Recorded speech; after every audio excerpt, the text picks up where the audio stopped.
Strike inbound.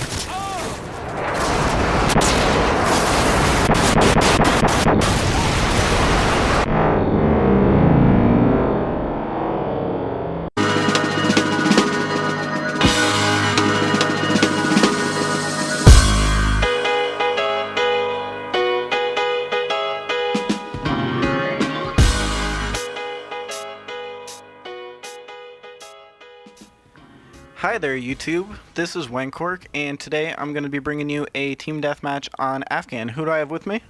Clifford the dog. As many of you probably already know, Clifford the dog is also part of Vengeance. And before he introduces himself, I want to talk about the spawn snipe that I do right here on Afghan.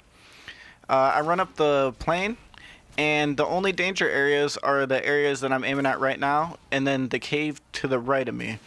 But the thing is, you don't want to stay here too long because people come up above you. Like, I overstay my welcome here a little bit, and somebody comes up above me, and I end up having to flee. So why don't you go ahead and introduce yourself? Well, I'm Clifford the dog, obviously. I'm also a student at BGSU, along with Cork. My strategy in Modern Warfare 2 is a lot different than Cork. I'm more of an assault rifle kind of person. I tend to use the SCAR and hide and duck through maps frequently, so I play a lot different. Yeah. You're like one of those sneaky players that always like puts the claymores that I run over. Yeah. I know the one Modern Warfare video that we have set for you in the queue or whatever you want to call it. You get like 30 claymore kills. Yeah, I like to just get kills and then set more claymores up, have scavenger on, set more claymores up. It tends to piss people off a lot, but, you know, it works for me. Definitely. All right. The first thing I want to talk about is this beautiful snow camo.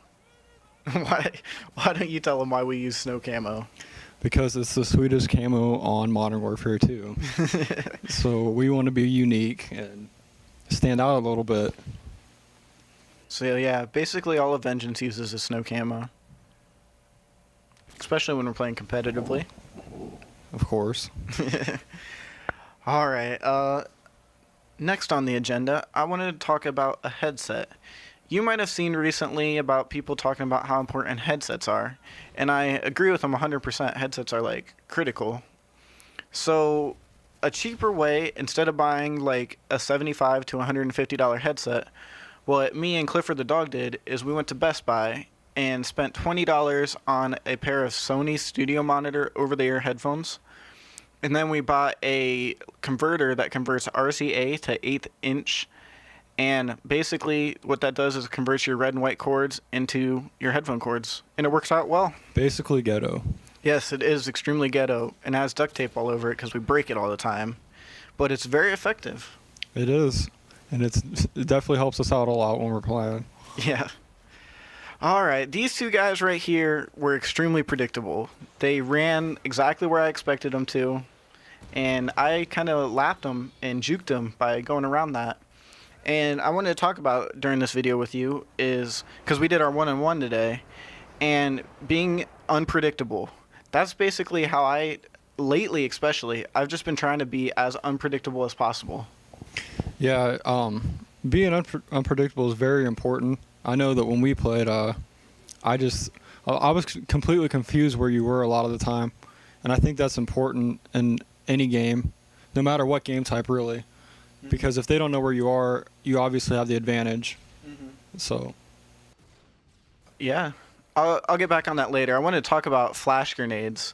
Whenever I get flashed, I run away. Because you probably know by now that flash grenades don't actually hinder your movement. And so what I try to do is, instead of going prone, like when I throw a stun or a flash at somebody, I just sprint up and knife them because I know they're going to be going prone. Almost every single person does that. So I try to be unpredictable and run away. Yeah, I think that's a good way to do it if you have the opportunity. But there's some times where you're being sniped at and you really don't have the option to run away because you're obviously moving slower. So definitely, so, especially if you get stunned. So going prone is your only option sometimes, but if you have the chance, it's good to try to get away. Yep, definitely. I want to talk a little bit about Team Deathmatch. I know a lot of people that play competitively hate Team Deathmatch because it turns into a camp fest where nobody wants to die. A team might get a 3-kill lead and then just camp and trade kills until the win.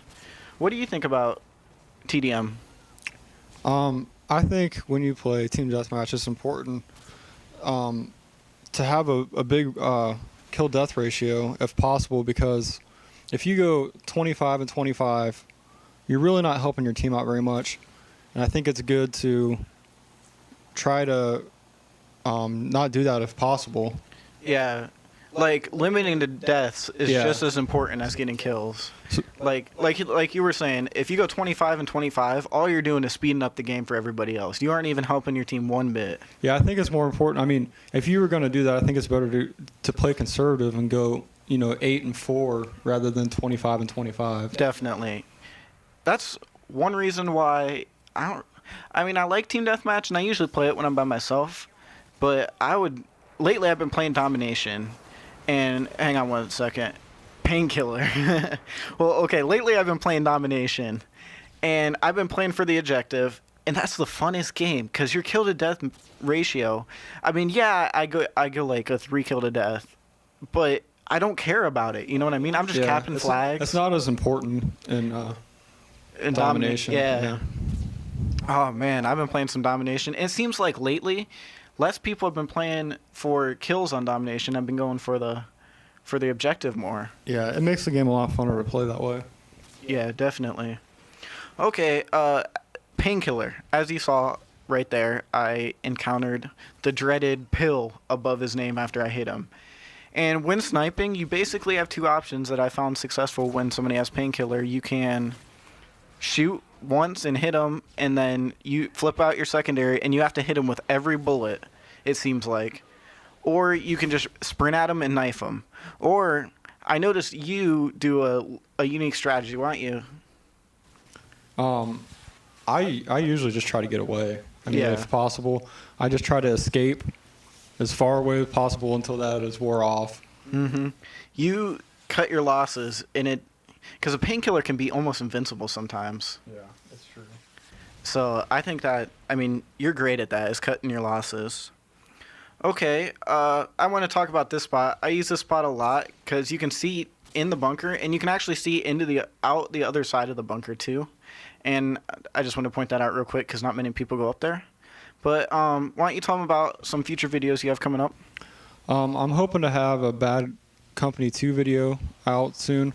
It's going to be about my sniping technique. It's a little different than a lot of people do on Battlefield, but I think it would be pretty interesting to watch. And hopefully I'll have a Modern Warfare video using the SCAR.